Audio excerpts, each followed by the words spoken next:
speaker, Dr. Prabina Pattanayak, sir, senior faculty members, my colleagues, and all the participants. Myself, Dr. Shanidul Haq, senior assistant professor in the Department of ECE, MITS. So I welcome you all to the first session 5 of short-term course and services,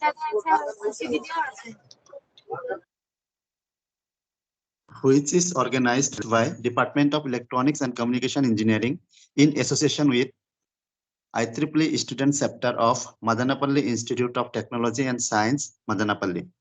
Thank you, Pattanayak sir, for accepting our invitation for this short-term course. And also now I'm going to introduce Prabina Pattanayak sir. So sir is working as assistant professor in the Department of Electronics and Communication Engineering at NIT Silchar. He has received BTech in Electronics and Telecommunication Engineering in 2007 and MTech in Electronics and Communication Engineering with specialization in wireless communication technology in 2012 from Biju Pattanayak University of Technology, Odisha. He obtained his PhD in Electrical Engineering, IIT Patna, in 2017. He has recipient of gold medal for his MTech degree. He has also served HCL Technologies Limited in the capacity of lead engineer from 2017 to 2010. His current research interest includes multi-user MIMO, MIMO WebDM, massive MIMO communication system, soft computing for various communication areas, smart grid communication, etc. He has published several articles in peer-reviewed reputed journals and national and international conferences. He is a member of IEEE Communication Society, IEEE Vehicular Technology Society, and IEEE Information Theory Society. So, sir, I welcome you in this short-term course and request you to address the valuable talk on pilot contamination and its mitigation for 5G and beyond 5G communication system. Sir, welcome, sir. Okay, namaskar to all, and thank you for giving me an opportunity to present my research group's work in the area of this pilot contamination for 5G and beyond communications. So at the outset, I want to thank to the organizers. They have given me an opportunity to interact with the candidates. So, is there anybody who is accepting the requests? I think, Sanidul? Yes, There sir. will be some. Yes, Yes, okay. Okay, thank you. And then hopefully this is the last session of this 5-day long FDP. And I was just going through the browser. There were so many sessions and so many speakers who have already spoken or already presented their valuable work in this domain of 5G. So I have chosen a very narrow domain, a very small domain, that is the pilot scheduling. So today we will discuss, or today I will try to make you learn what is pilot scheduling, what is the impact of that, and how we can mitigate that pilot scheduling thing for this 5G and beyond communication system. Mainly, I will be showcasing for wireless communication system, but you always can go for any other communication system as well. So let me share my presentation.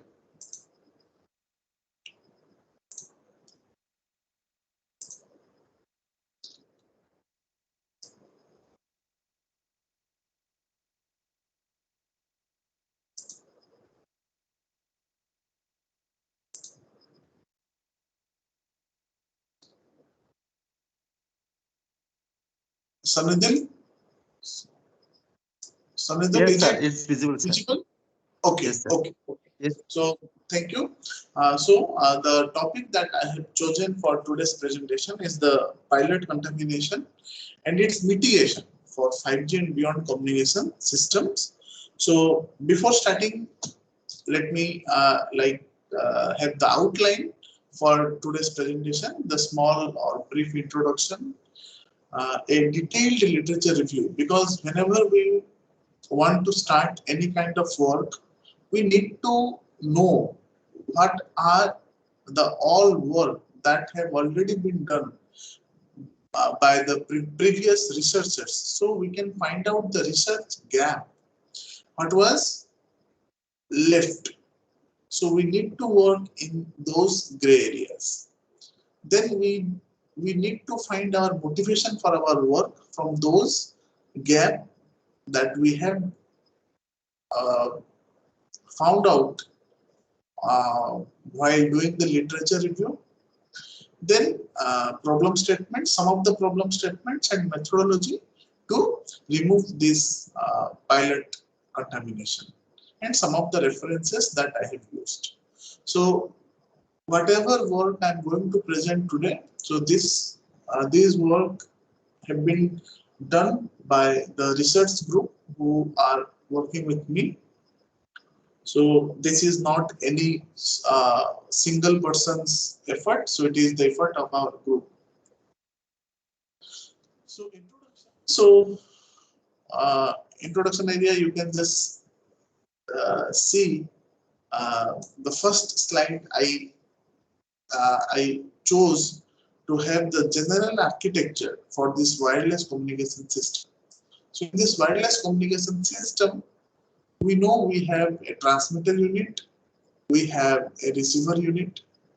So in the transmitter unit, we have information source, the source of the information where our digital information is getting generated. Then we have some kind of processing units. There are so many elements which can be there in this processing unit, so I'm not going into that. Then filter, then finally we will have some kind of power amplifier, and then antenna. Through antenna, the signal is going to be transmitted. Now the signal is going to be received by the same antenna at the receiver side. Again, some kind of filtering is required, some kind of processing is required, and finally we will have our output data. So wireless communication is a broad term that incorporates all procedures and forms of connecting and communicating between two or more devices using a wireless signal through wireless communication technologies and devices. The general architecture that I have discussed, so this is the basic general architecture we used to consider for any kind of wireless communication system.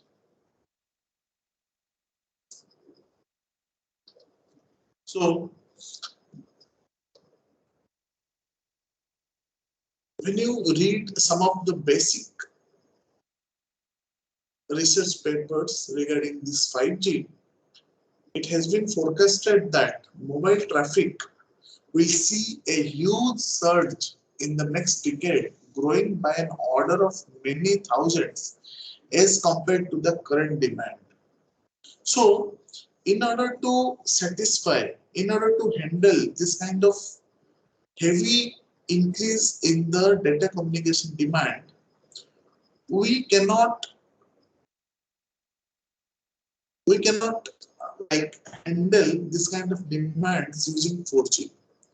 So the projected traffic growth far exceeds the capabilities of current 4G technologies. Hence, the need for 5G cellular network has arisen.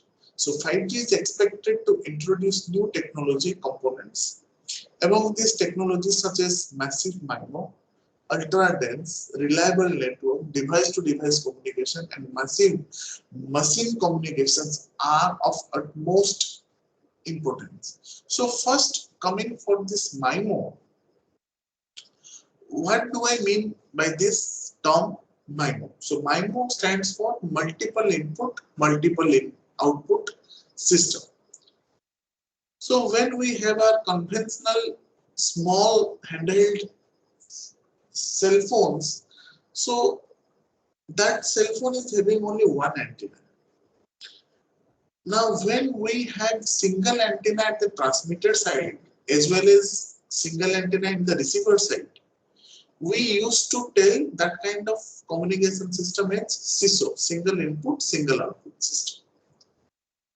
Now By using that kind of system, we cannot guarantee for high data rate communication systems. That is the reason for which we increased the number of antennas at the transmitter side first. So when we have increased the number of antennas at the transmitter side, we have seen that transmitter is able to send a high data traffic. But if we do not have sufficient number of antennas at the receiver side as well, then the receiver cannot receive the signal that has been sent from the base station in a meaningful manner. So there will be loss of data, or there will be a heavy delay of our communication. That is the reason first we increase the number of antennas at the transmitter. After that, we have to increase the number of antennas at the receiver side as well. So when we have multiple antennas at the base station as well as multiple antennas at the user side, that kind of communication system is popularly known as multi-antenna systems or MIMO systems, multiple input, multiple output. So now there are multiple antennas which are present both at the transmitter side as well as at the receiver side. Now, what is the need of this? Again, massive MIMO. Now, I have explained what was the need of transforming or moving from CISO systems to MIMO systems. Now, again, what is the need for this massive MIMO system? Now, this massive MIMO that I explained here, the forecasted mobile traffic is going to increase by 1,000-folds, which cannot be guaranteed by the simple MIMO which is being used in the 4G communication systems. That is the reason we need to go for another advanced technology of this MIMO, that is called as massive MIMO. In this massive MIMO, we generally have thousands number of antennas at the transmitter side, at the base station. Obviously, we cannot have that many number of antennas at our handheld devices, receivers. But now the handheld devices are assumed to be multi-antenna system. There can be 2, 3, 4. At least we can have, for experiment purpose, we can have 4 or 6 number of antennas at the receiver side. So, as this data volume is increasing heavily day by day due to the activities that we usually do, live chat, live streaming of high definition, you can say images or that kind of system, the real-time communication bandwidth or the real-time communication volume increases. That is the reason we have gone for massive MIMO.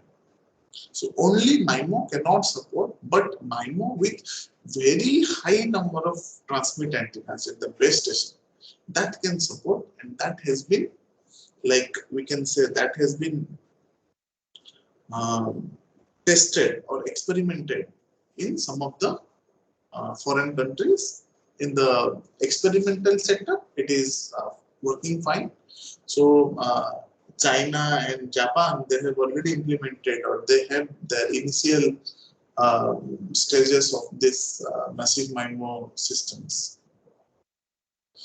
So the massive MIMO system, which is presented in this figure 2, is a communication system where a base station with a few hundreds of antennas array simultaneously serve many of users' terminals, but the number of users is very, very less than the number of antennas at the base station.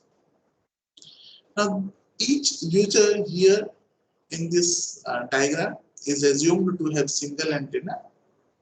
So they are working in the same time frequency resource. So this is the same thing of MIMO. The base station with multiple antennas sends independent data streams to multiple terminals in the same time frequency resource. Okay. So before proceed, let me explain two very important aspects which have come with this MIMO technology. Now, those two important aspects are spatial multiplexing and spatial diversity. Now, what do I mean by spatial multiplexing? So, multiplexing means we need to combine multiple datas and we can transmit it as a single stream of data. Now, here when we have multiple antennas at the base station and multiple antennas at the receiver side, now instead of sending only one data stream, we can transmit multiple data streams parallelly. Suppose I was having 500 bits of data to be transmitted, and I do have only single antenna system. So I need more number of or more delay to transmit this 500 bits. Now, if I have 5 antennas at the base station and at the receiver side, then I can transmit 5 bits simultaneously. So what will happen? So my delay for this communication will be reduced by 5-fold. So this is called as spatial multiplexing. So when we can transmit independent data stream, independent. Please mind the word, please underline independent data stream. Then we can say we are utilizing we are exploring or exploiting the spatial multiplexing advantage of this multiple antenna system called as spatial multiplexing advantage. Now, using spatial multiplexing, we have decreased the delay, we have increased the data streams, but what about the quality of service? Is there any, we can say, reliable? It means, can we increase the reliability of our communication? Yes. By having multiple antennas, we also can increase the reliability of our communication. That is through another advantage or method technique called as spatial diversity. Now, using this spatial diversity, as we are having multiple antennas, we will transmit the same copy of the message signal through these 5 different antennas. Then it is called as spatial diversity. Now, if one link, something goes wrong with one link, then there are other available links are there through which we can have secure communication or we can have meaningful communication. That is the reason I asked you to highlight the same data stream. So same data stream, if it is used by the different antennas, then the technique which we will be using is the spatial diversity, where we will use independent data streams, different data streams over the different antennas. Then we will have spatial multiplexing. So by using spatial multiplexing, we are able to increase the data capacity, data rate of our system. By using spatial diversity, we can increase the quality of service. We can increase the reliability of our communication systems. So these are the two basic and main advantages associated with MIMO. So these two advantages are also valid for massive MIMO communication systems as well. Now, so till now we were discussing about this point-to-point MIMO or point-to-point massive MIMO systems. Means I am talking about one transmitter, I am talking about one receiver. Now, when we will have multiple receivers, we will get another advantage that is called as multi-user diversity. So I'm just replacing the term receiver with user. Now I'm having a base station with what? With thousands of antenna installed on it, and I do have multiple users with multiple antennas. So this base station is going to cater service to these multiple users. So this kind of scenario is called as multi-user massive MIMO communication system. Now we are not talking about only one base station and only one user. We are having multiple users. So this kind of communication system is called as multiple user massive MIMO communication system. So when we are transforming or when we are going from this single user to multi-user concept, we have another advantage called as multi-user diversity. Again, this helps us in choosing the users or choosing the receivers with better, I can say the better channel coefficients. So basically, now we are talking about three advantages of this multi-user massive MIMO communication system, that is the spatial multiplexing, first one, second one spatial diversity, and the third one is the multi-user diversity, which is associated with this particularly to this multi-user environment. The base station with multiple antennas sends independent data streams to multiple terminals in the same time frequency resource. So when these multiple antennas sends independent data streams, means we are talking about multiplexing, spatial multiplexing. Use of massive MIMO is a promising technology that is expected to deliver high data rates as well as enhanced link reliability, coverage, and or energy efficiency. So when I'm talking about link reliability, I'm talking about spatial diversity. It has therefore attracted lots of research interest in this particular. Now, what I explained during this last 5 to 10 minutes, so that I have formally written in this on this slide. Advantages of massive MIMO. The basic advantages offered by massive MIMO can be summarized as follows. Multiplexing gain. Aggressive spatial multiplexing used in massive MIMO makes it theoretically possible to increase the capacity 10 times or more. Then coming for this energy efficiency, the large antenna arrays can potentially reduce the uplink and downlink transmit powers through coherent combining and an increased antenna aperture. So as we are using more antennas, so the transmit energy or the transmit power is not increased. The same transmit power is getting divided in by all these antennas. So when I have single antenna, the transmit power was very, very high.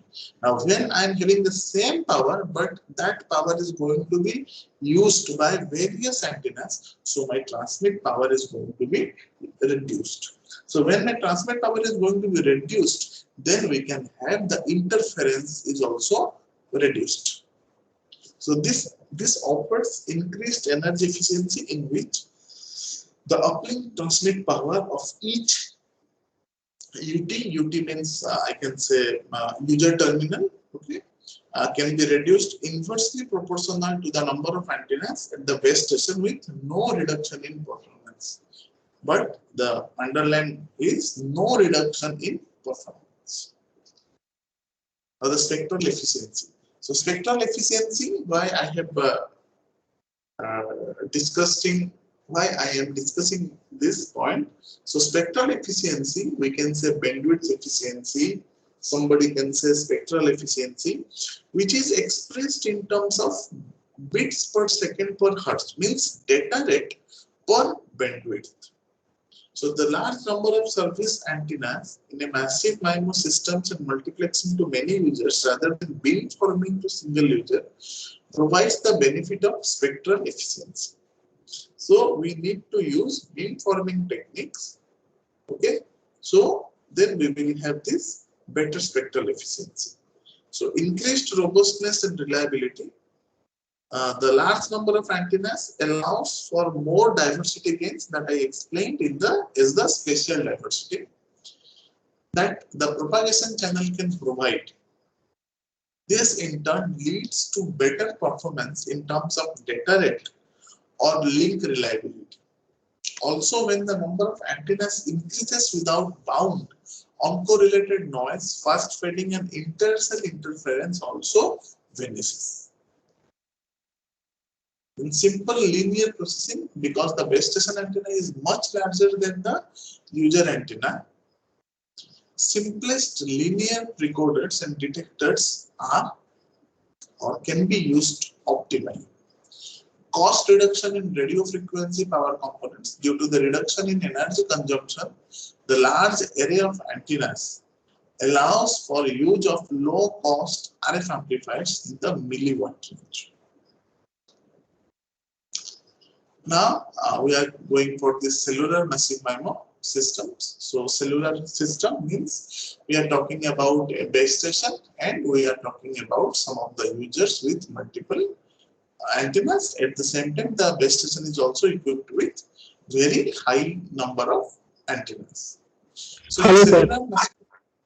Hello. Hello, sir. When we call massive MIMO, sir, minimum 100 antennas, sir. Sorry, I didn't get your question. When we call MIMO antennas massive MIMO, sir, minimum how many rows and how many columns, sir? Okay. See,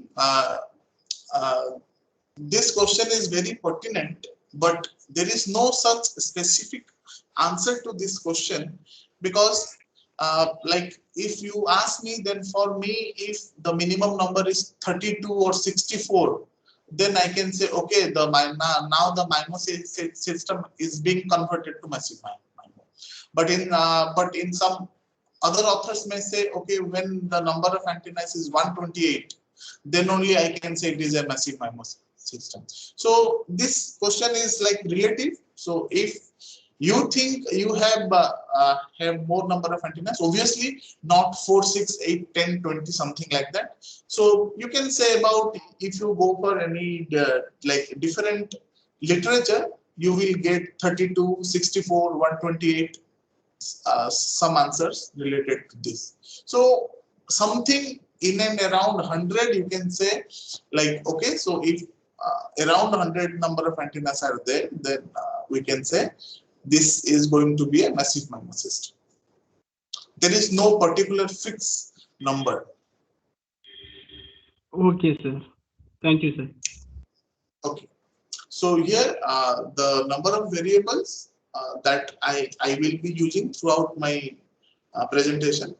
So here L is the number of cells which we will be considering. Capital L is the number of cells, where each cell contains one base station equipped with capital M number of antennas, and each cell is having capital K number of single antennas users. So number of users is capital K, number of base station antenna is capital M, and there is a relation that I explained already. This capital K is less than equal to capital M, means the capital M is going to be very, very high. Then this number of users, means number of antennas at the base station should be more than the number of users. Now you can have a different answer for your question. Like if in a cell, if there are 100 or 200 users, then obviously my number of antennas at the base station will be at least 201, because capital M has to be more than the capital number of users. Okay. So this system model was represented using different symbols and various reviewed papers, but the symbols used in my presentation will be those that are considered very popularly in the literature to allow the ease of understanding. So I have taken MLK. Now for this cell-free massive MIMO, now like in the last, you can say almost a decade, the cell-free massive MIMO is again gaining a very high momentum. So in a cell-free system, the network is not partitioned into cells, and we consider one large cell with m randomly distributed single antenna access points and k single antenna users. So here these access points are going to be used as the base stations. So there will be coordination between these access points, and they will be catering services to this k single antenna users or multiple antenna users as well. So in this system, each user is served by all distributed access points, and all access points are connected to a network controller. That I told, these antenna access points, they are interlinked. So there is some kind of controlling mechanism in between them. So they are connected to a network controller. Antenna and access points are used interchangeably. Okay. So now coming for this CSI and pilot scheduling. Now, what do I mean by CSI? CSI stands for Channel State Information. CSI stands for Channel State Information. Now, in layman's term, I can say channel state information is the channel quality. I can say the channel quality between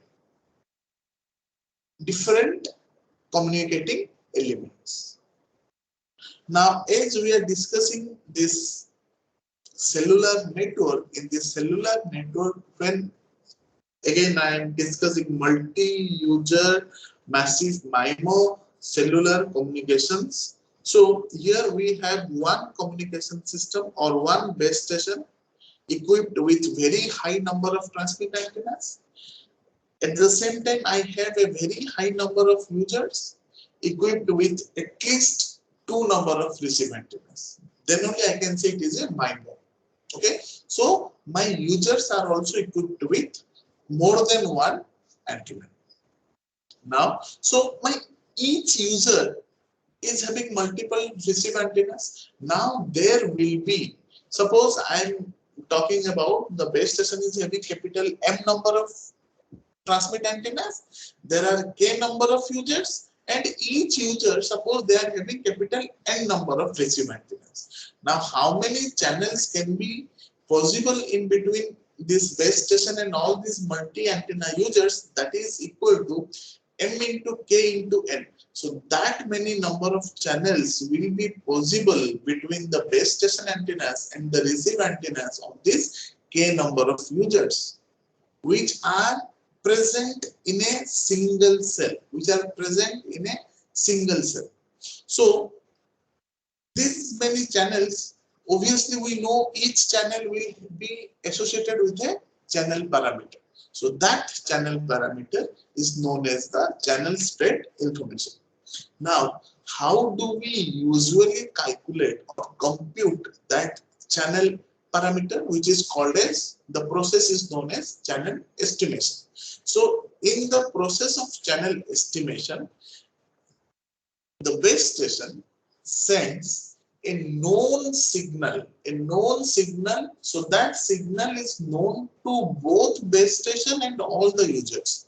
So that in that particular phase, base station sends a known signal to all the users. That signal is called as pilot signal.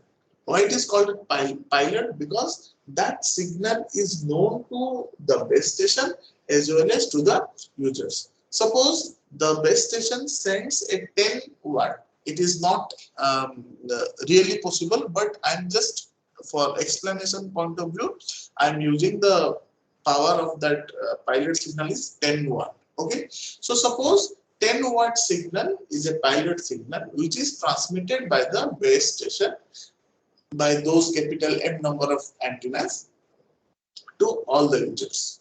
Now what will happen? Now all the users, they are having multiple receive antennas, so they will receive that many number of received signals. Now after getting the received signal, you calculate the received power strength divided by the 10 watt will give the channel factor or the channel gain associated with that particular channel. So like this, we are calculating the channel state information. So this channel gain or channel coefficient is also known as channel state information. So this is the state of the channel, information regarding the state of the channel between a particular transmit antenna and a particular receive antenna of a particular user. So this is called as the CSA. Now, what is the use of this CSA? Now, when I told we are having multiple users in the scenario, so when we do have multiple users, always all the users will not have at a very beneficial position with respect to the base station. So what base station in real-time base station is doing, base station is always having an information regarding all the channel state information of all the users. Now at a particular instant, if base station wants to transmit something, if a base station wants to broadcast some signal to the users, it will first check, okay, whose channel state informations are better condition, means which users are at a better state so that they can receive the signal efficiently, they can decode the signal correctly. So this channel state information actually plays as a yardstick by which the base station can select, can schedule the better users. Now this channel state information is computed at the user side.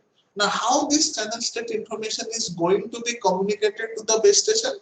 Yes, that has to be computed at the user side after computation of the channel state information of each user. Now each user needs to feedback their CSI data to the base station through a feedback channel which is called as the uplink channel. So using this feedback channel, that has to be done. So this is being done for FDD kind of communication, frequency division duplexing system, where the total frequency available for the communication is getting divided into two parts. One part is used for communication from base station to users, downlink, and the other part is used for communication from users to the base station, that is the uplink.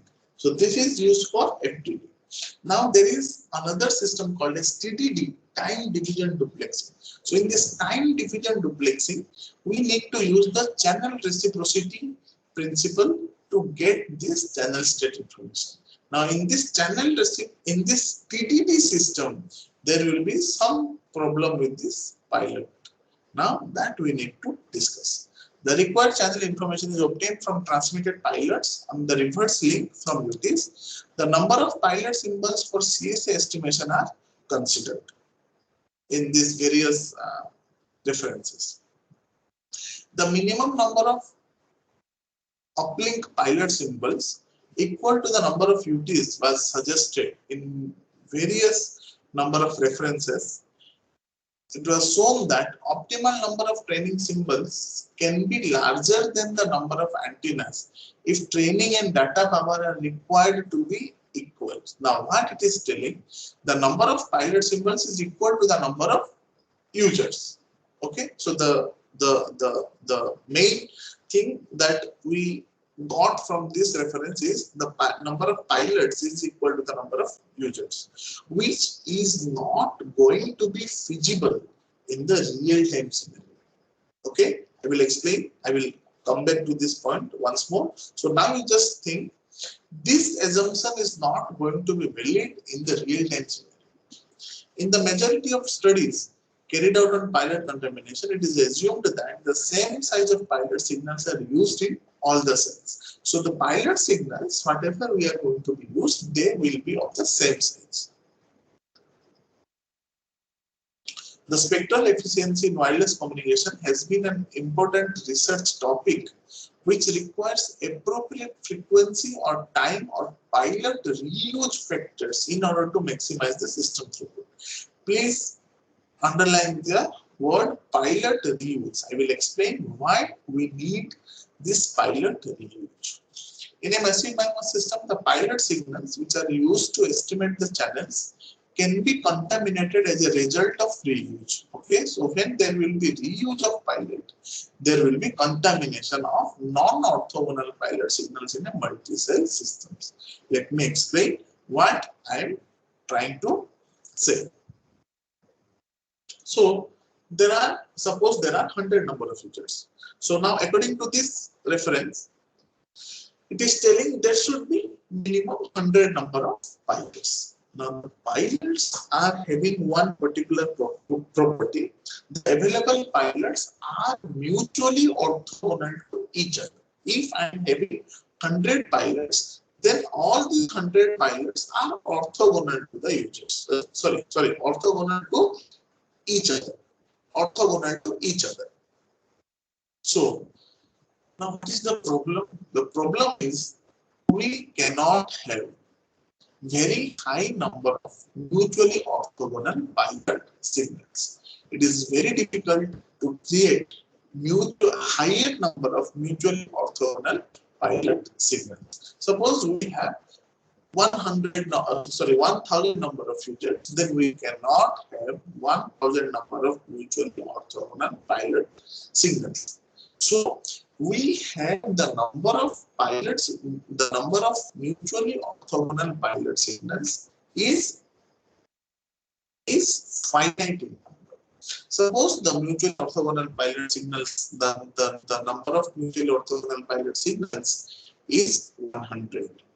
Then how many users I do have? We do have 1000 users. So each pilot has to be used at least 10 times. Then only all the users will get one more pilot. Are you getting the point? Why I am talking about pilot reuse? Now I have discussed a scenario when this pilot reuse is coming into picture. So the pilot reuse will come into picture when the number of users is higher than the number of mutually orthogonal pilot signals. First, now when the same pilot signals are going to be used by different users, so the different users will send the same pilot signal to the base station in the uplink direction. Now when these same pilot signals are getting transmitted to the base station, there will be interference at base station. So that will create problem in the channel estimation part. In the channel estimation part. So when number of pilots are going to be reused by different users, that is going to create interference. Second point. We are talking about the mutually orthogonal pilot signals ideally, but really it is very difficult to have mutually orthogonal pilot signals. Instead of that, there will be some kind of correlation between these pilot signals. So again, due to this correlation, again the channel estimation is going to be erroneous. So that is called as contamination. That is called as, so which are used to estimate the channels can be contaminated as a result of reuse of non-orthogonal pilot signals. So that can be done in a single cell system. Again, that can be feasible in a multi-cell system as well.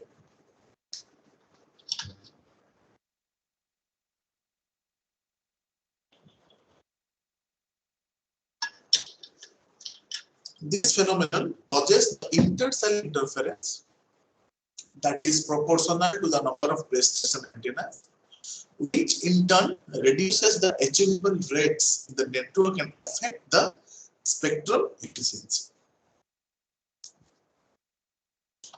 There are several studies on eliminating inter-cell interference in multi-cell systems in which it is assumed that the base stations are aware of this CSI.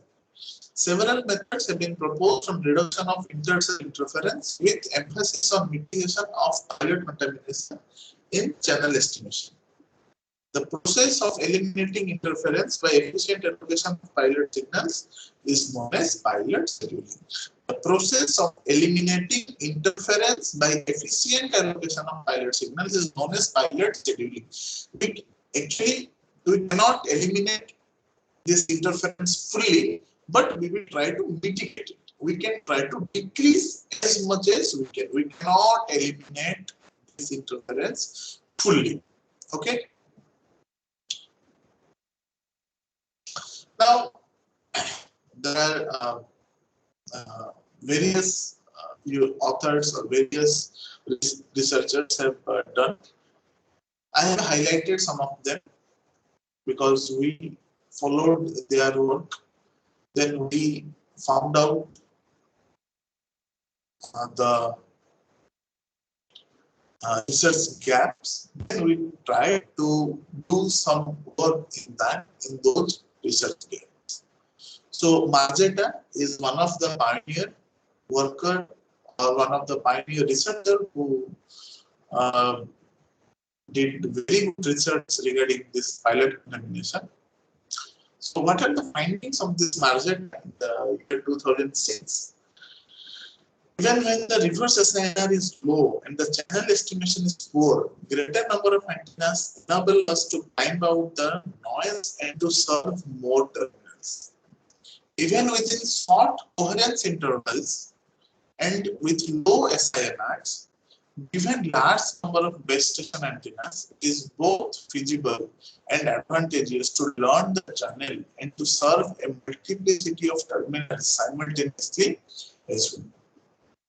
Now, Marzetta again in 2010, in the limit of an infinite number of antennas, the effects of uncorrelated noise and fast fading. Please, now I am talking main terms because we will be using these things. So, in the limit of an infinite number of antennas, the effect of uncorrelated noise and fast fading finish, throughput and the number of terminals are independent of the size of the cells. Spectral efficiency is independent of bandwidth. The only remaining impairment is intercellular interference caused by the use of the pilot sequences in other cells, pilot contamination, which doesn't vanish with unlimited number of antennas. Then Fernandez derived the rigorous expression for the SINR of both downlink and uplink in the scenario of infinite number of antennas, so that the contamination of the channel estimation happens whenever a pilot sequence is received at a base station simultaneously with non-orthogonal signals coming from other regions. Fernandez again proposed a method to avoid such simultaneous transmissions from adjacent cells, thus significantly decreasing interference. Investigated the effects of power allocation in this interference limited scenario and showed that it resulted in gains of over 15 dB in the signal to interference ratio for the scenario simulated. The combination of these two techniques resulted in rate gains of about 18 times in their simulations. Then Medan devised a model for time-varying communication, single access and multiple access channels without feedback. It is talking about TDD, time duplexing architecture. Illustrated the use of our bounds on a channel modeled by a Gauss-Markov process measured by a pilot tone and finally related the rate of time variation of the channel to the loss in mutual information due to imperfect knowledge of the measured channel. Considered, Dong. Now the Dong in 2002, they have showcased or considered the problem of designing and placing pilot symbols for the estimation of frequency selective random channels. The channel was assumed to be a block fitting model with finite impulse response. It was shown that the optimal strategy was to place pilot symbols satisfying certain orthogonality conditions in such a way that the daytime pilot symbols with higher power were in the middle of the packet, The results also indicated that the optimal pilot placements were independent of channel probability distribution. So this is very important. The results also indicated that the optimal pilot placements, that is independent of the channel probability distribution. Now, Bigways in 2006 studied the performance of MIMO channel estimation methods using training sequences. Training sequences means pilot sequence. Considered the popular linear, least square and minimum mean square error approaches and proposed new scaled LS and relaxed MMAC techniques which required less knowledge of the channel, second order statistics, and have better performance than the conventional least square and minimum mean square error channel estimators. Tom Letter gave the overview of a technique called pilot assisted transmission (PAT), which multiplexes the known symbols with the information bearing data. These pilot symbols and the specific multiplexing scheme are known at the receiver and can be exploited for channel estimation, receiver adaptation, and optimal decoding. Then I can skip this too. Okay, now with this, the base stations assumed to be oblivious of the applied code books, forward compressed versions of their observations to a central station via capacity limited backhaul links. The central station jointly reports the messages from all UTs. Since the base stations and the central station are assumed to have no prior channels to information, the channel needs to be estimated during its coherence time. They then studied how optimal training length is impacted by the backhaul capacity. Now coming for the self-free. Self-free, I told it is a very recent topic. So Go in the year of 2015 considered a downlink of self-free massive MIMO systems where a very large number of distributed access points simultaneously serve a much smaller number of units, which is always valid for this massive MIMO. They derived a closed form expression for the achievable rate. This expression enabled them to design an optimal max mean power control scheme that gives equal quality of service to all the users. They further compared the performance of the self-free massive MIMO system to that of a conventional small-scale network. Okay, so this Tornado, they have in this year 2016, they considered a time division duplex TDD self-free massive MIMO system where many distributed access points simultaneously serve many users.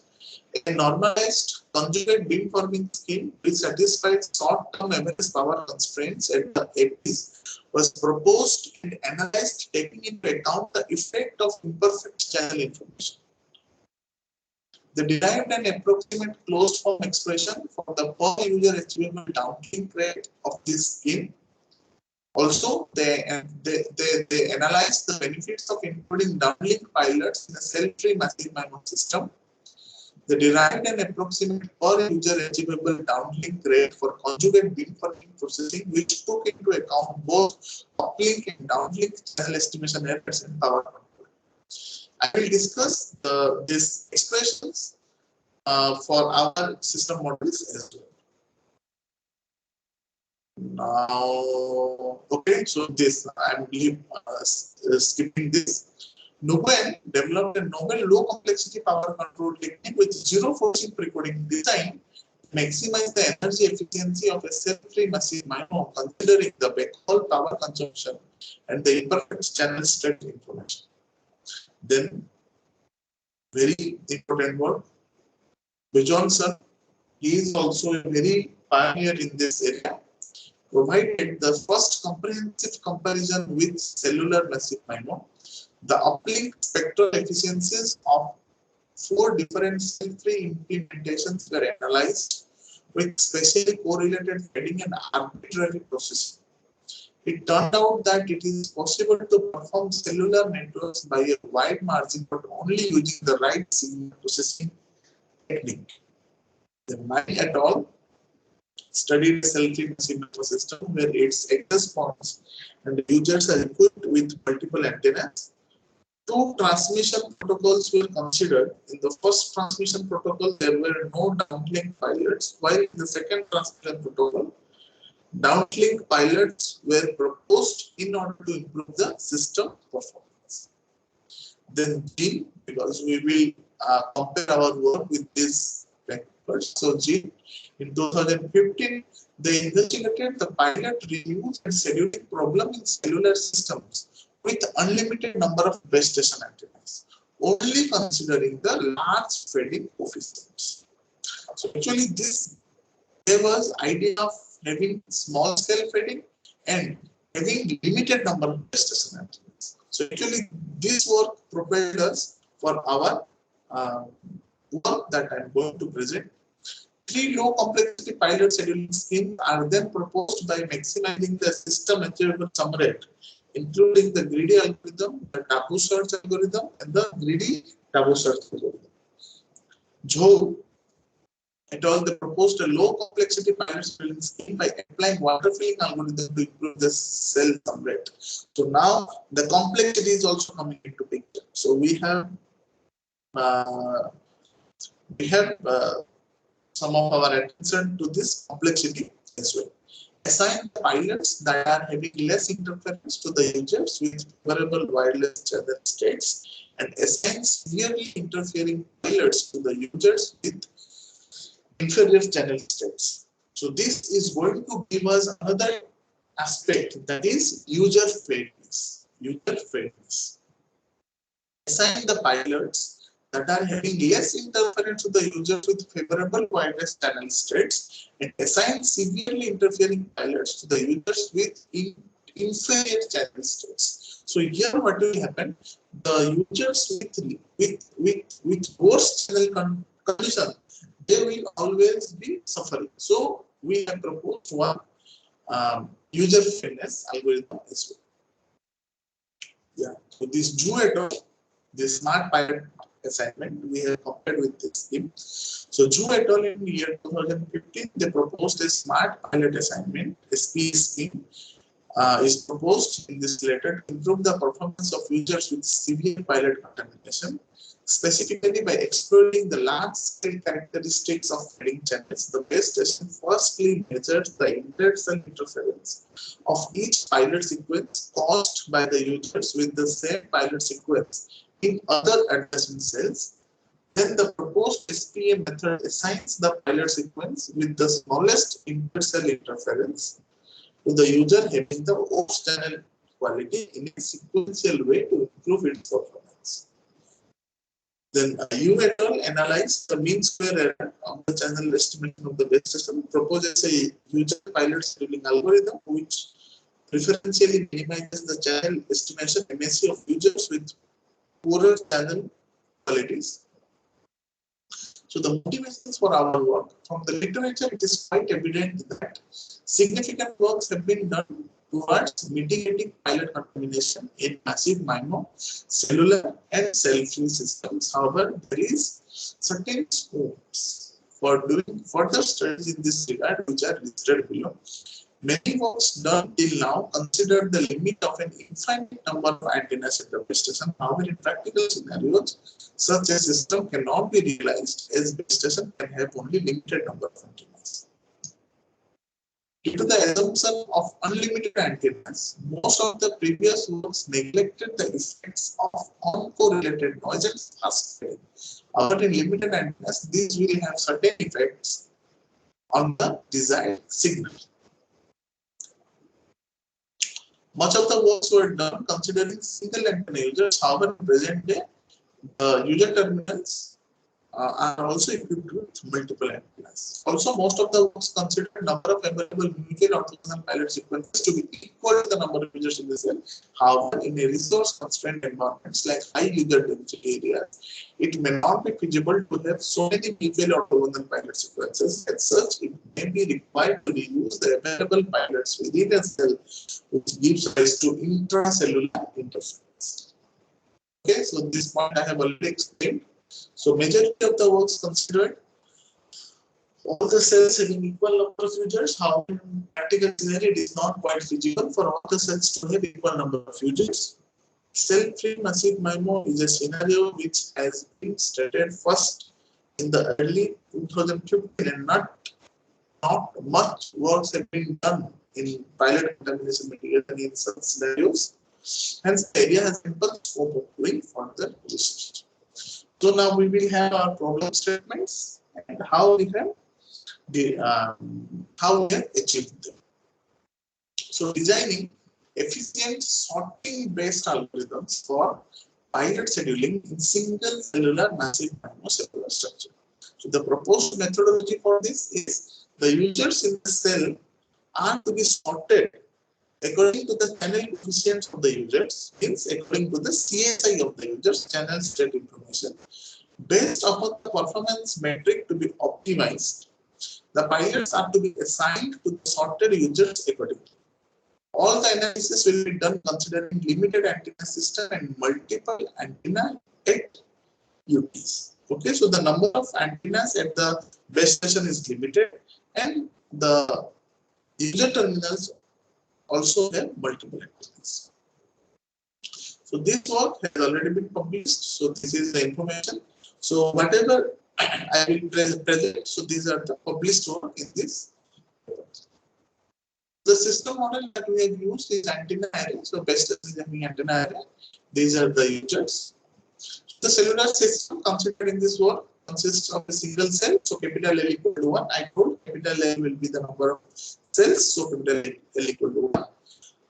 The cell consists of a central base station having M transmit antennas and K users having N receive antennas. Okay, so now each user is not having only single antenna, each user is also having multiple receive antennas, capital N number of receive antennas. In this case, we have considered capital M is obviously greater than K and capital M is limited. Capital M is not infinite. The cellular system considered a single cell L equal to 1. The cell consists of base station having NT transmit antennas and K users having NR receive antennas. Because of paper, we have replaced this M with capital NT and N with capital NR. In this case, we have considered NT is greater than equal to K and NT is limited. Hence, it is considered that the K users are using the same time frequency resources and they are uniformly distributed over the entire cell. After leaving a central disk of radius RD around the base station. So around the base station, RD is removed and after that these users are equally distributed. The J antenna of the K user is represented as this J, K.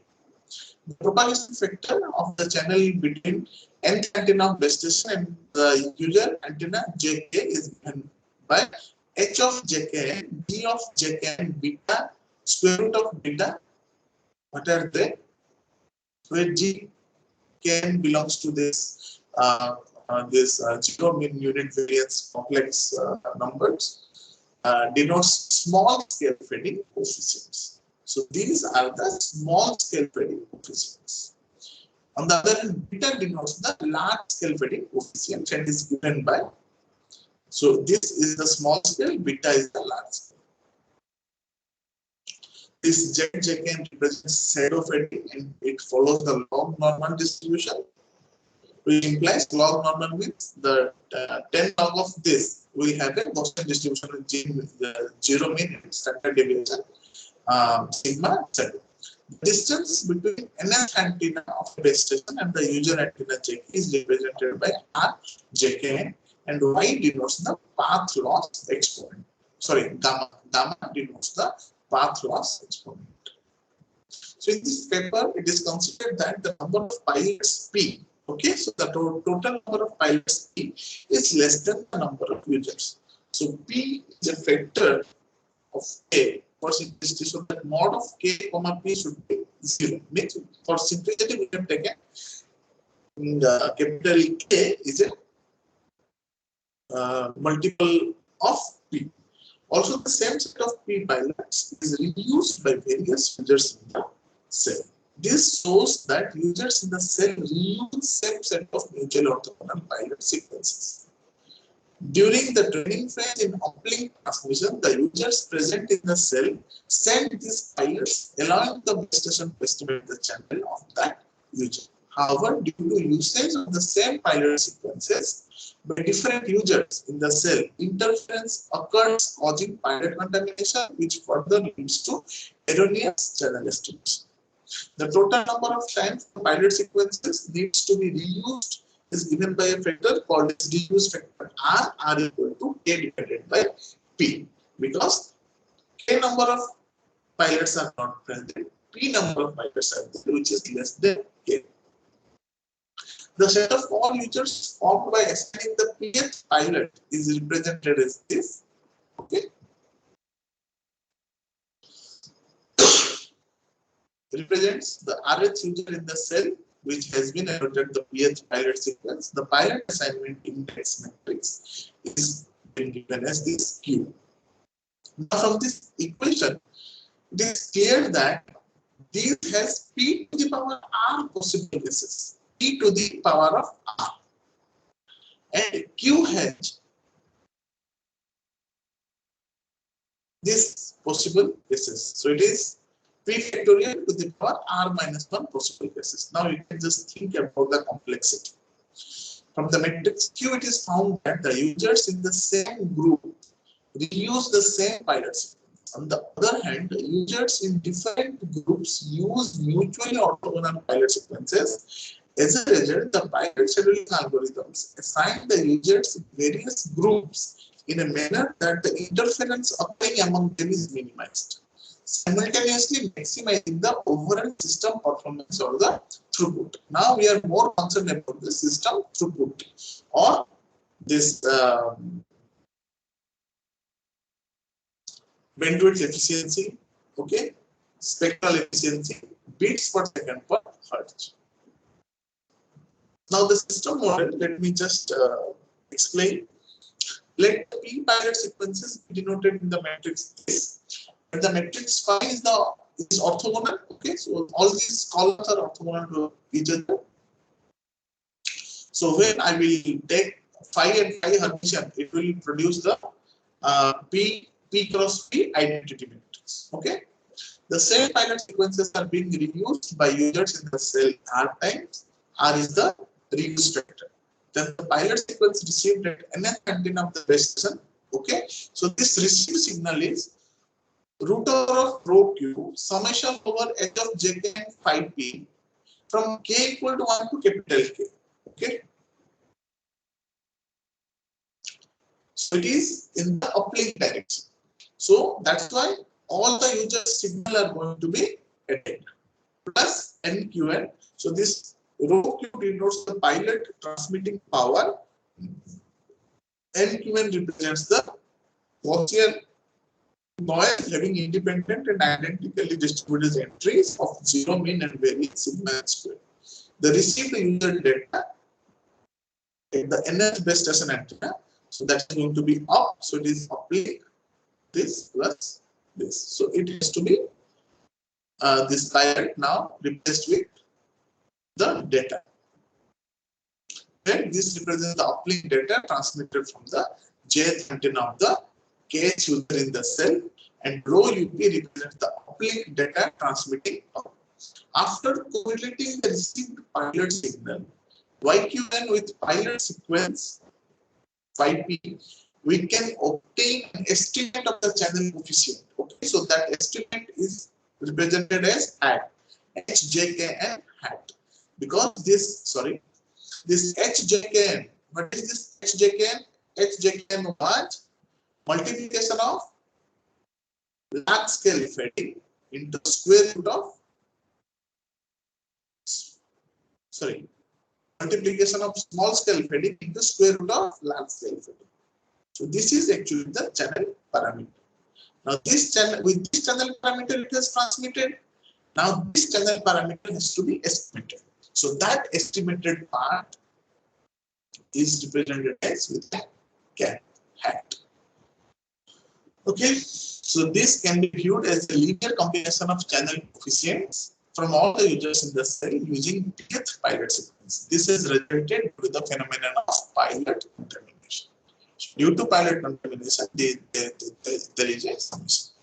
Using the match filter detector, the received symbol can be obtained from the channel estimate as this H estimation into Y. So multiply this estimated channel parameter with the uplink data. So we will get this expression.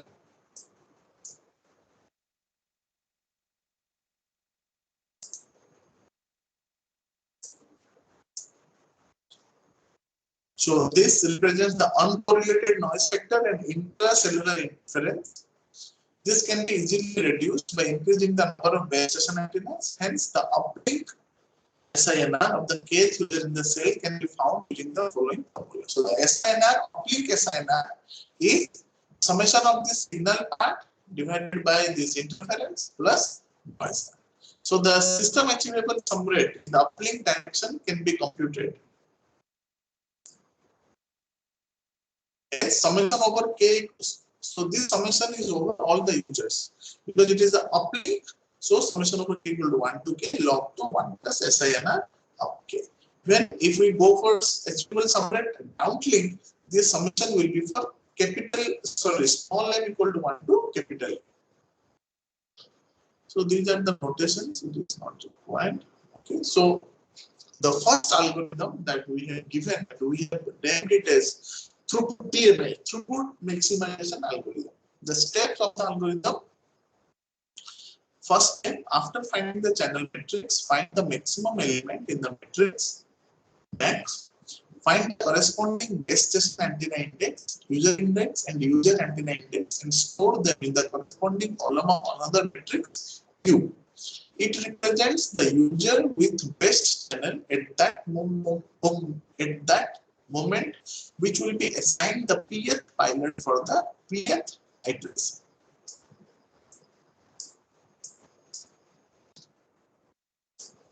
Step 2, null. So the corresponding row you make it null. Null the row corresponding to the base station antenna allocated in pth iteration.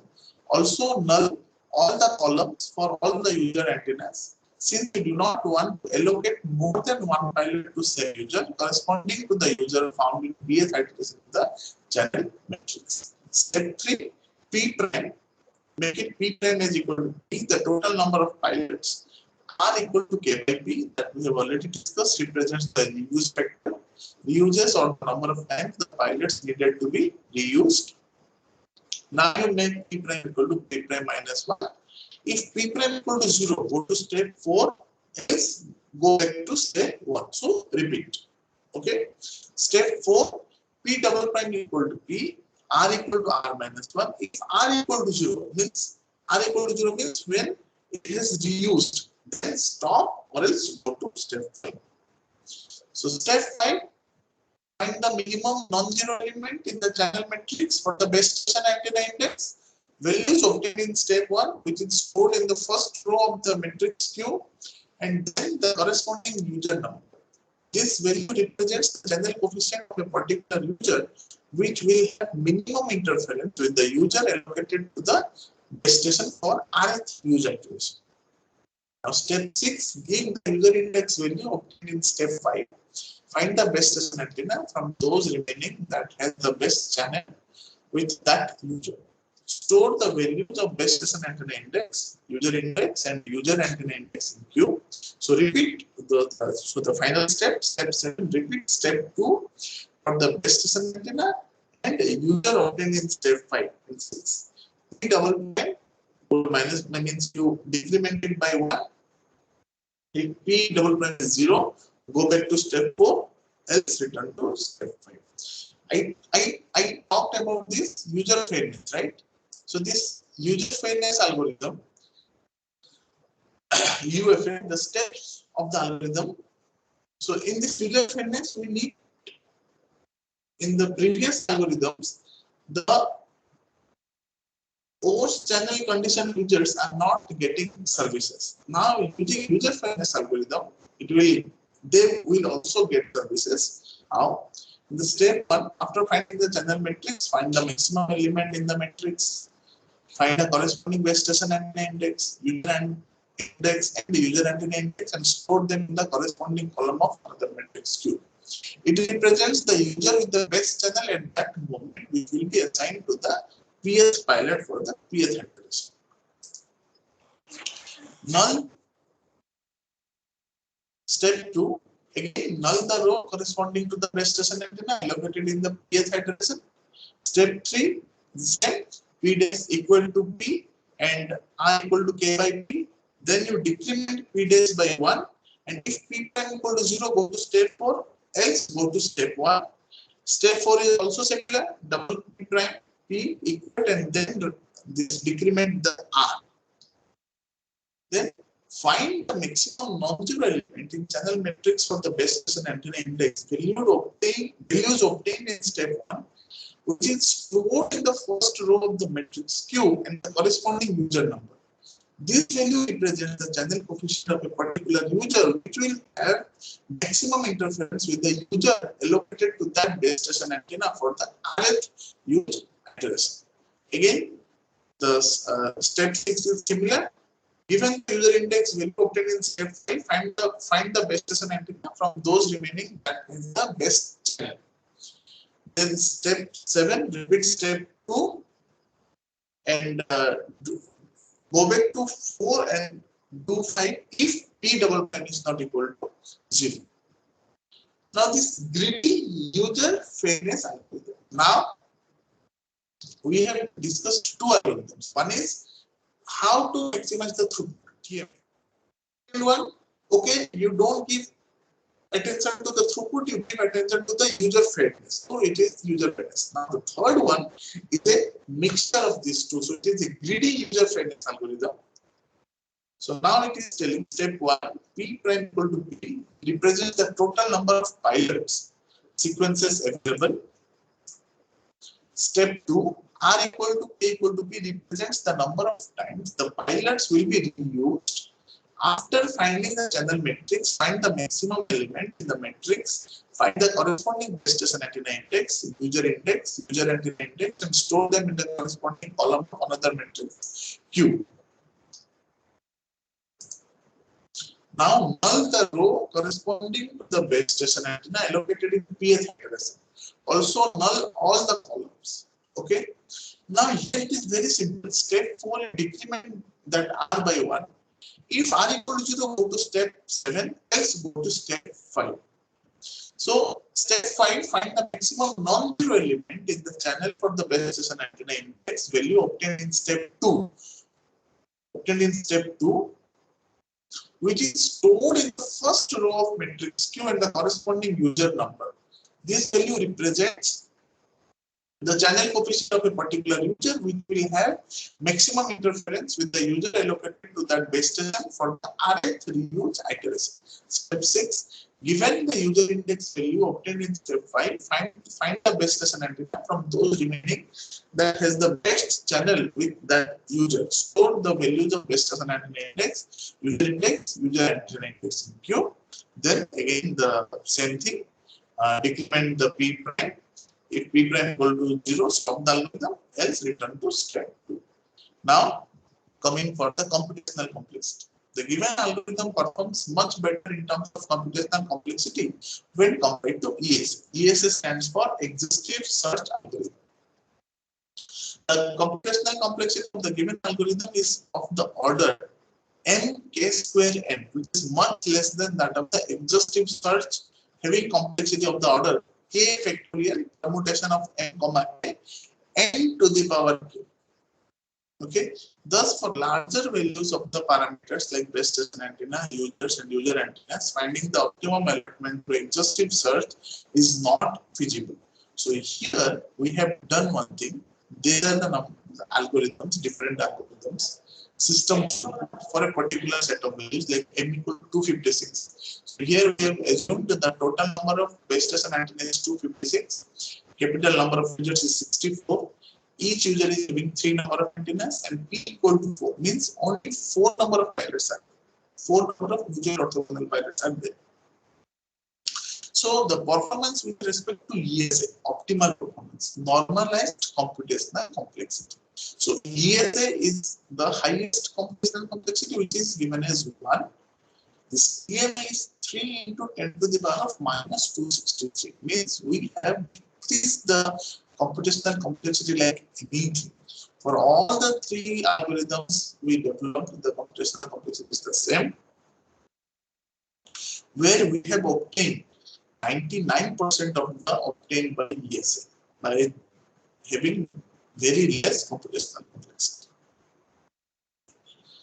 So these are different schemes: random allotment, smart pilot allotment that I told, SPA, greedy algorithm, greedy UFA, user fairness, greedy user fairness. This throughput maximization algorithm. This is having the total comparison of different algorithms. Here we have plotted the CDF of this system throughput. So again, you can check. The highest one is no contamination. So this is the best one when there is no contamination. Then greedy. Okay. Then this TMA. TMA is the next one. Then ESA. So TMA matches with ESA. Then smart pilot is here.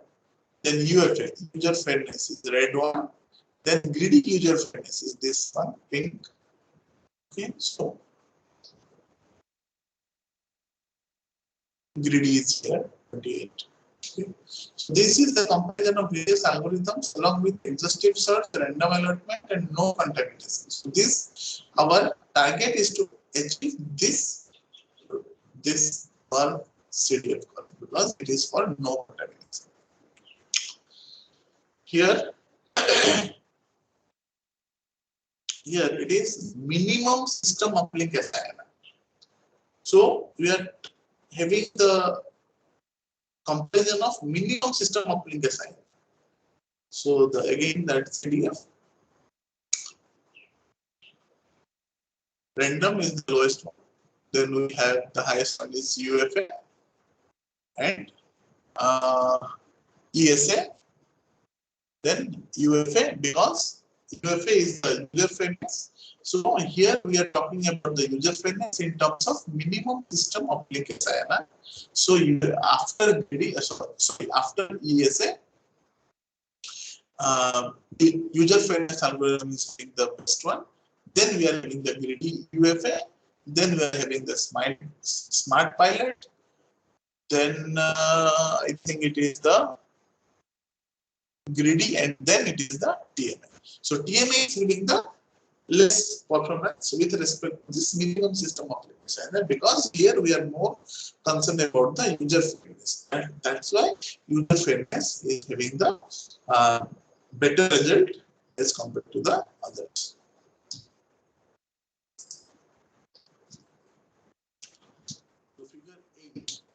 Figure 8 plots the cumulative distribution of system sum rate for the 3 algorithms mentioned in this work, along with the cases of this random pilot allocation, exhaustive, and 2 pre-existing algorithms. From the plot, it is clear that TMA has almost the same output as that of exhaustive search technique. However, in terms of computational complexity, TMA outperforms the exhaustive search method to a large extent.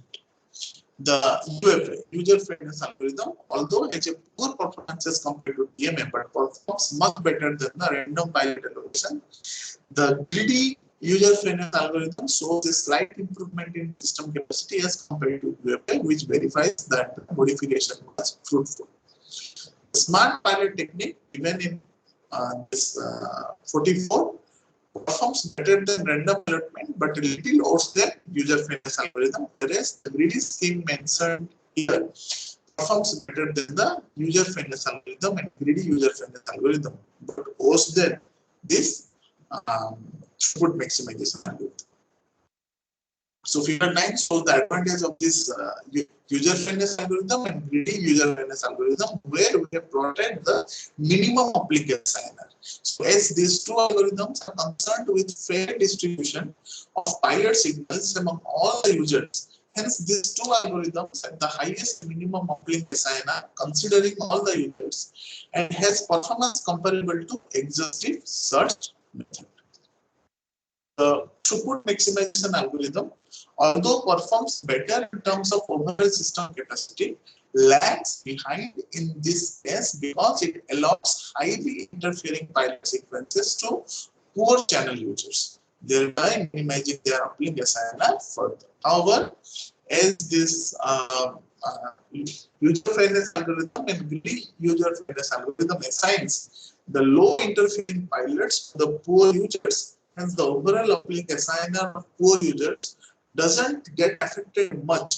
The smart pilot and greedy algorithm has better performance than this throughput maximization algorithm, but lags behind the other two.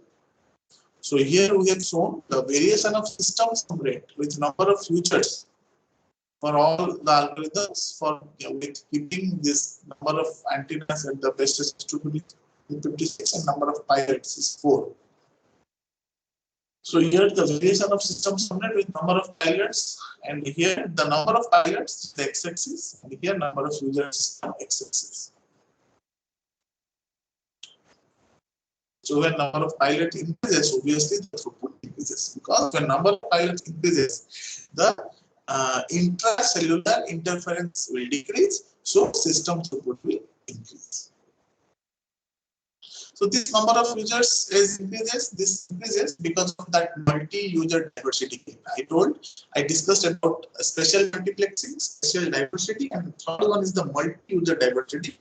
Due to this multi-user diversity gain, when number of users increases, this throughput is also increasing, but not rapidly. When number of users is small, the increase is quite high, but when number of users is very high, the rise is not that much. The rise will be very slow. This is due to this multi-user diversity concept. So this figure 10 shows the variation of the system capacity with number of users for a fixed value of M, T, and N. From the figure, it is clear that the system sum rate increases with increasing number of users. It is due to the this multi-user diversity. The reason behind this is quite simple. As the number of users K in a cell increases, the total contribution made by all the users towards the system throughput increases. Because here the system throughput, uplink system throughput, is having the expression summation over small k equal to 1 to capital K. So when K increases, obviously this is going to increase. Okay.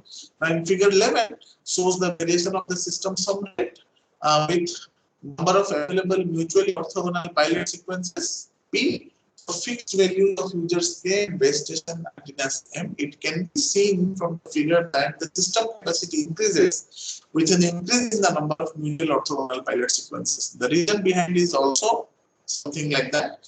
As the number of mutual orthogonal pilot sequences increases, the number of users using similar non-orthogonal pilot sequences decreases. Hence, the interference among the users reduces as a result of which the overall system sum rate increases. Now the next thing is the average minimum uplink SINR. Okay, so when pilot is increasing, the uplink SINR, the minimum uplink SINR is increasing. So when pilot increases, the user fairness is also getting better.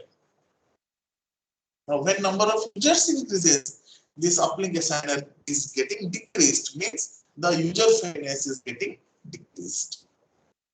So figure 12 and 13 represent the variation of minimum uplink SINR with respect to the number of users and pilots respectively.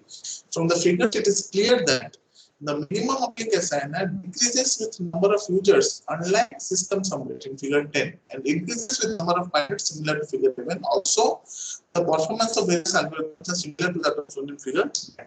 So here, if a number of pilots increases, so what happens?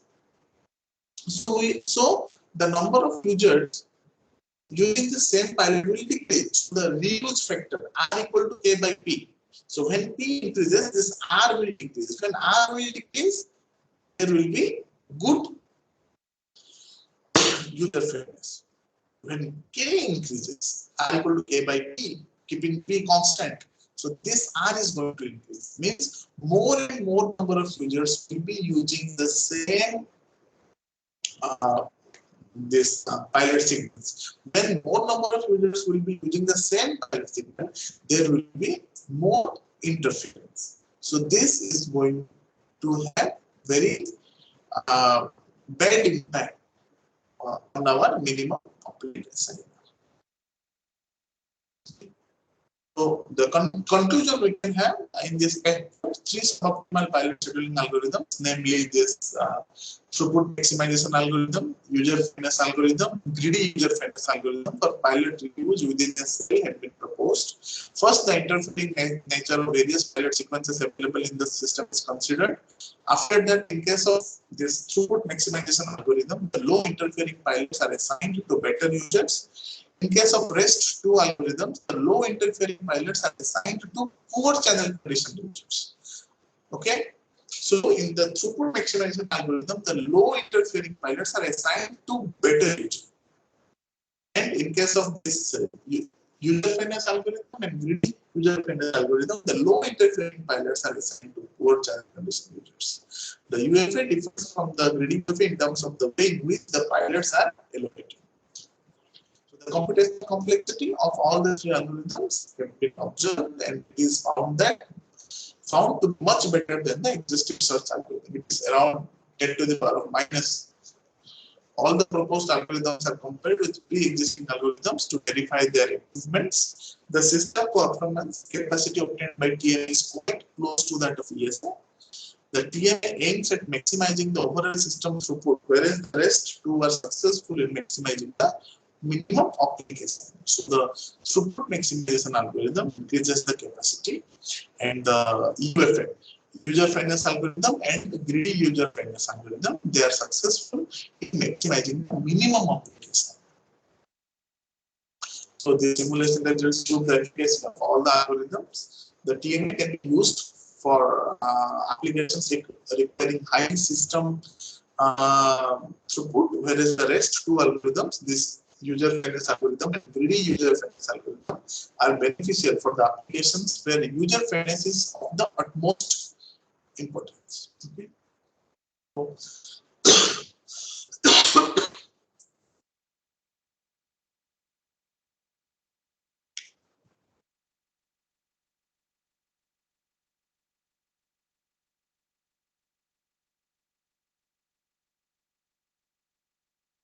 So, Samidul?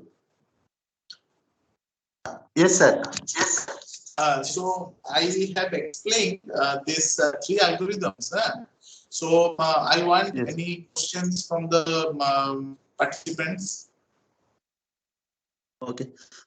So dear participants, sir is there if anyone have any queries regarding this algorithm.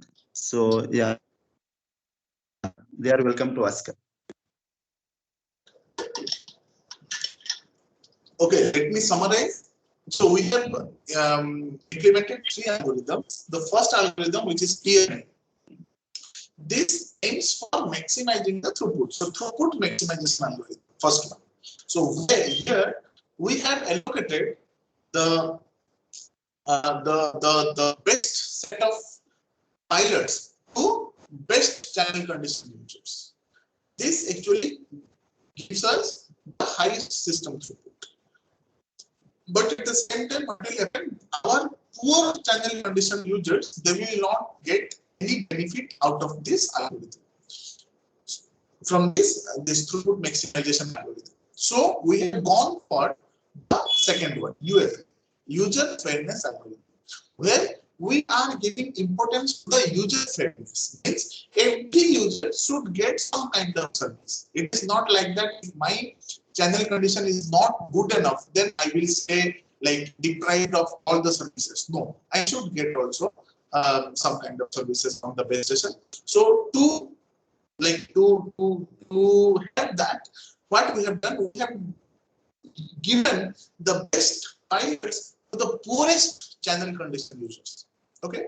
Now in this we have seen that okay, we are losing somewhat in the system throughput. So in the third part we have blended, we have mixed these two. So we have mixed these two, but in a different way, so that our throughput is also getting better, as well as our user friendliness is also getting better. So this is the main motive of these three algorithms. I have kept other 2 to 3 other works of our regarding this pilot contamination, but I think it is almost 1 hour and 30 minutes. So if any other day, if I get any chance, then we can discuss those different other aspects of this pilot contamination. So Samir, you can like have queries, or you can ask the participants to have their queries being like to type in the chat box, so we can go. Okay. Okay. So dear participants, so already, yeah, sir came to end of this session. So already sir discussed regarding many things, that message memo and that pilot contamination and mitigation in 5G. So if anyone have any questions, they can ask. Okay. So sir is there to give answers. So yeah, I welcome them to ask questions. Yeah. Dear participants.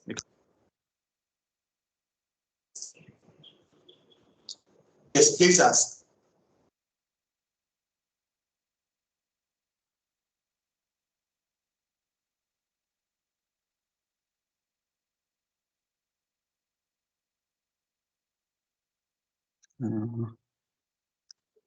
Sanidul, I think you can just Yes, send sir. my email address, okay, email ID to all the participants. Yes, sir. It may happen. It may happen Yes, that sure, some of sir. they might think okay, let me have a personal or one-to-one conversation. So you can share my email ID, official email ID, Yes, to sir, them, sure. so that if they have any kind of queries, or if they want any kind of collaborative work, or any way if we can collaborate, or if we in any way we can share our knowledge Sure. with each other, then I am always open for that. So you can give them. So Yes, sir, from sure, my sir. part, because it is very stressful. Like when I explain so almost speaking for 1 hour 30 minutes, it is very. I'm making my point. It is very difficult to like tell for more. It is very difficult for like more time. So if we can like So have some definitely, sir. we can discuss. We can discuss. So that is not a point. But monotonous only like for more time, it is going to be difficult. Yes, sir. So surely I will share, sir, your contact details. So if they have any issues, they can mail you or contact you regarding this those works, sir. Surely I will share. So thank you. So So with this, let me like wish all kind of success to all the participants and to the organizers once again. Okay. Thank you. so yes, sir. Thank you, sir. Thank you, Dr. Prabina Pattanayak, sir, for this valuable and wonderful talk on pilot contamination and its mitigation for 5G and beyond 5G communication. So, sir already discussed many concepts regarding MIMO, massive MIMO. So, I think this session will be benefited to our participants who are working on that. And also this session was greatly understandable and will be helpful for the participants. So thanks once again, sir, for accepting our invitation and delivering the valuable talk, sir. Okay, namaste.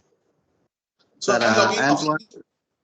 Yes, sir. So an afternoon session, sir, I am also requesting you to join in that valedictory session. So that will start. Yes, sir. 2 p.m. sir. What will be the exact time? 2 p.m. sir. 2 p.m. Okay, I will try my level best. Okay, because today is Sunday, I have some other commitment. So let me try to join it 2 p.m. Okay. Yes, sir. Thank you so much. Thank you. Namaste. Yes. Thank you, sir. And I thank all the participants on the behalf of Department of Electronics and Communication Engineering, Madanapalli Institute of Technology and Science for their valuable time. And I request all the participants to join the afternoon session that will start from 2 p.m. So all the participants are requested to join that valedictory session. And also I shared that feedback link in WhatsApp group. So it is requested to all the participants to fill that feedback. Thank you so much. Thank you. Sir, is there, sir? Sir? Yes. Hello. Yes, madam. So, good morning, Yes, sir. madam. Is there any quiz, sir? Yes. Is there any quiz? Actually, quiz is not there. That's why I kept in that feedback form, any comments or suggestion. So separately, we didn't keep any quiz. So how was that session or this short-term course? So you can give your valuable points in that one.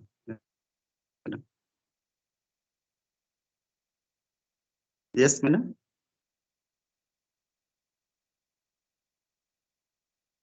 So your suggestion or comments you can give.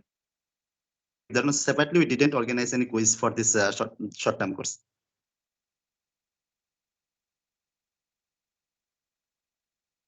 So thank you all the participants.